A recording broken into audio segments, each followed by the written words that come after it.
আগামীকালের মধ্যেই সবাই একটা করে ফেক আইডি খুলবি, তারপর দিনে অন্তত 10টা পোস্ট করবি। কি পোস্ট করবি সেটা গ্রুপে বলে দিব। সপ্তাহ শেষে রিপোর্ট করব কে কত পোস্ট করেছে, কতটা রিচ পেয়েছে। আইডিগুলো দিয়ে শিবির ছাত্রলীগপন্থী ছেলেদের রিকোয়েস্ট পাঠাবি। প্রোফাইলে লাল কিছু বা স্বাধীনতা টাইপ কিছু ছবি থাকবে। এক সপ্তাহের মধ্যে আইডিতে 500-এর বেশি ফ্রেন্ড থাকতে হবে। এরপরে ভার্সিটির বিভিন্ন গ্রুপগুলোতে অ্যাড হবি। পাবলিকিয়ান পরিবার, ডেইলি ক্যাম্পাস সহ বিভিন্ন প্রোপাগান্ডা পেজে অ্যাড হবি। এই কাজগুলো সবারই করতে হবে, এটা করা এখন ফরজ হয়ে গেছে।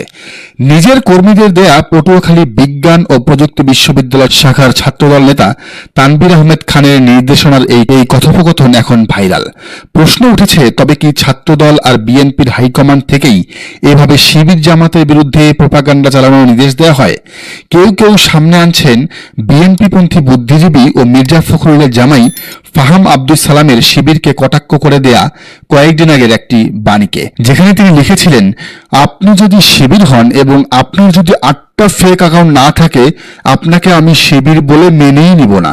তো ছাত্রদল নেতা তানভীরের ভাইরাল হওয়া এই ঘটনার পর কি ফাহাম এখন এটা লিখবেন, আপনি যদি ছাত্রদল হন এবং আপনার যদি 10টা ফেক অ্যাকাউন্ট না থাকে, আপনাকে আমি ছাত্রদল বলে মেনেই নিব না? লিখবেন না হয়তো। তবে ফাহাম আব্দুস সালাম তার শ্বশুর মির্জা ফখরুল মারফত ছাত্রদল সভাপতি রাকিবুল ইসলাম রাকিব এবং সাধারণ সম্পাদক নাসিরউদ্দিন নাসিরকে কিছু নির্দেশনা দিতে পারেন, যাতে করে দিনরাত 24 ঘন্টা ছাত্রলীগের মতো ছাত্রদলের রাকিব নাসির শিবির না জপেন, শিবিরের বিরুদ্ধে না লেগে নিজেদের কাজগুলো ঠিকঠাক করেন। যদিও তাদের কাজ কি সেটাই তারা জানেন না। তারা মনে করেন সারা দেশে চাঁদাবাজি আর নিজ দলের সিনিয়র নেতাদের তেলবাজি করাই তাদের একমাত্র কাজ।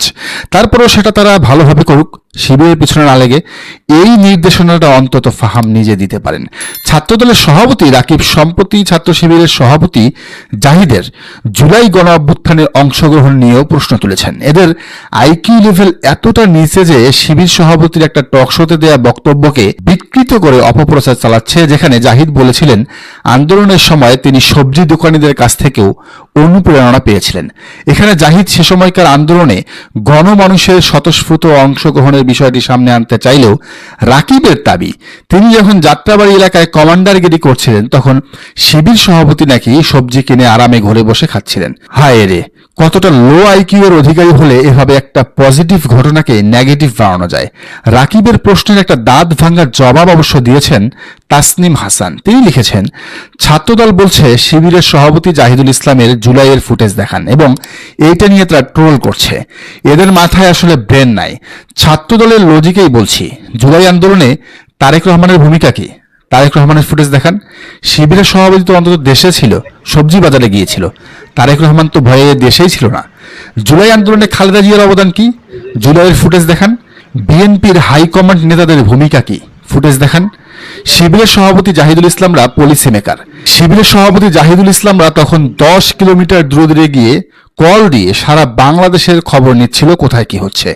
সারা দেশকে তারা কানেক্ট করছিল। আন্তর্জাতিক গণমাধ্যমে বাংলাদেশের এই অবস্থার সংবাদ তারা পৌঁছে দিত। পলিসি মেকিং বাদ দিয়ে যদি ফুটেজ খাইতে যাইতো তাইলে আজকে জুলাই আসতো না।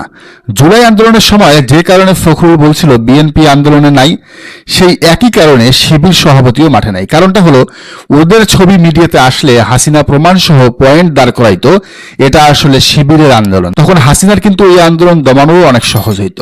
সেজন্যই শিবির পরিচয়ে তারা মাঠে না থেকে সাধারণ শিক্ষার্থী হিসেবে মাঠে নেমেছে।